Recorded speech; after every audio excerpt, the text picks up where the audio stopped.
And in your position, you work with some of the elite top prospects, and you work with a lot of the guys who are just trying to make it, right? The guys are trying to fight and grind it. And I found it interesting. Me and you met up at Tom Reed's, like early in the summertime, talking about kind of your journey and getting there and how it maybe helps you in your job. And I was curious if you can kind of reflect on that time. Like you said, it was a turning point for you where you were AHL guy, you're kind of fighting, and I think you were trying to contemplate going to Europe, I believe, at the time. And obviously you played in the NHL for a number of years after that. But how would you kind of describe that moment for you as a player? Maybe kind of how you think about that maybe at all when you work with some of these kids. And yeah, I do think about that. And the number one thing I learned through my playing career probably was patience.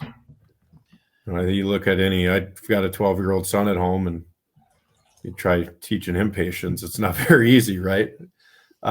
Same with he's got a twin sister. It's the same thing. Patience is hard. It's hard to learn unless you're forced to learn it. And I think once I got to that, would have been 25, and I thought I was a good American Hockey League player, but I wasn't getting a chance to go to play in the NHL. So, obviously teams from Europe were calling, and good money was on the table to go over there, a lot more than I was making or had the chance of making in the American League. So I was thinking about doing it. And my wife, Kim, says, well, did you ever dream of playing in Europe? And I said, no. Why would I dream of playing in Europe? And she said, well, why would we go? So that's a great story for any young player. Is you don't need to be in a rush. You got to have habits, and you got to work, and you got to bide your time. And, there's not many players in the league that I call it the 1% of the 1%, the players that don't play in the American League or don't play in the minors. They just go right to the NHL and never understand what the bus is like in the American Hockey League or any of that type of stuff. So, but again, that's 1% of the 1%. Most of us bide our time in the American League, and we need to. Some of us need to physically mature. Most of us mentally, emotionally mature. And, there's no fast forward on that development process. Each guy's different. I mean, how much do you share that story with the guys you work with? Like, I don't know if that's something you if you often share stuff about yourself with these guys, or you at that point where you I do fall back on some of my experiences. I try to not, because I want to make it about them. Yeah. I want to make it about their journey that they're currently on, and to not look, a mile down the road, 20 miles down the road. It's let's look at tomorrow. Mm-hmm. We had a good day today. Let's make tomorrow good. Or we had a bad day today. Mm-hmm. And let's look forward to tomorrow and how we're going to improve it. So I do fall, like I said, I do take some of my experiences, some of my stories, because players generally like to hear those, as long as they're good ones and they're not boring. When I get into my 50s, they might not be as fun Back anymore. When I played, right. Advisors and stuff. Yeah, for sure. Well, like, speaking of patience, like I think a guy people were excited about in camp or Riley Heidt, and we talked to you about him a while. It's hard to rush a teenager going to NHL. I think people were hopeful. And I know Bill Guerin told us that he was going to get every chance to make the NHL if he proves it in camp. And clearly the talent's there, that the skill set's there, but there's a difference between being a teenager and be ready for the NHL. And I was curious what you saw from him, obviously this past year, but in camp, and like, what are some things you think he could take away from this experience to where, hey, maybe even as a guy who's been on the straight arrow all the way up right now, there's going to have to be kind of a little evil plateau before you kind of go back up again. Right. Well, I think in a year he had a better camp again this year than he did last year, and he had a pretty darn good camp a year ago. So for me, again, it's the maturation process. It's the bigger, stronger, faster player, and he's taking steps in that direction. But when a player eventually makes it to the NHL, they kick the door down. Mm-hmm. And they say, hey, I'm here to stay. And the manager knows it. The coaches know it. The team knows it. The players on the team know it.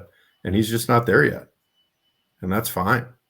He's going to continue to get better. What I love about him since I met him, since we drafted him, is his hunger and the chip on his shoulder. And, you know, he's not the tallest player out there by any means, but he's got a huge heart. So he's going to make it in the National Hockey League based on those things. Do you think there should be any kind of exceptions made for, you know, the restriction where he can't play in the AHL this year? Or do you think that, like, blanket, that is a good rule? Yeah, that's a tough one. I can speak, you know, my personal feelings is I think he put up, 136 points last year in the Western League. So what's a good year for him? You know, if he goes and puts 136 points up again this year, are we going to say, well, that's not good enough? That's crazy, right? I mean, 136 points is incredible. So I do, but I also understand the business side of it, you know, for the Canadian Junior Hockey League. Like this is a player that they have put a ton of energy into, a lot of resources into. He's played in Prince George now for a long time. They want him there. The fans want him there. They want to watch him play. So I get that side of it.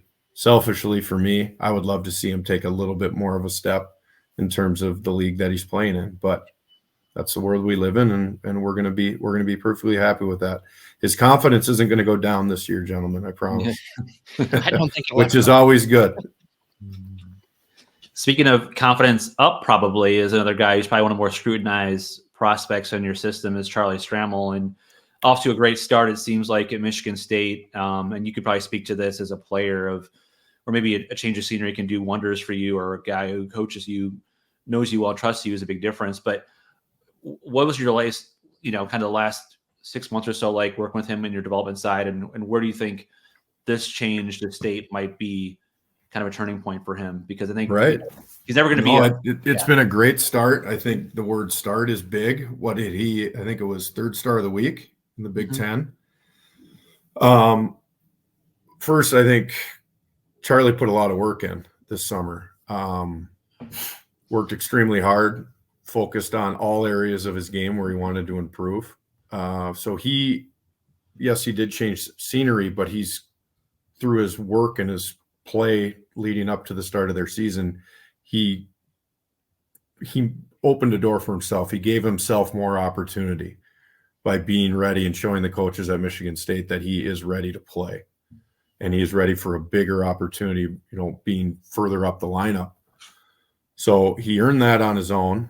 And then he goes in there and he starts producing. And when I said start earlier, that's what I mean. It's so important to have a good start, especially in college hockey, when you play 2 games and you're off for a week. You play 2 games and you're off for a week. And then you have a bye week, and then Christmas break comes. And so it's nice to have that feeling of a little bit of success to start out the college year, for sure. And, you know, Charlie's he can bring a lot to the table in terms of a hockey player, in terms of his size. Can play in the middle, can play on the wing. And again, I don't want to keep going back to size, but man, that really matters in our sport. Mm-hmm.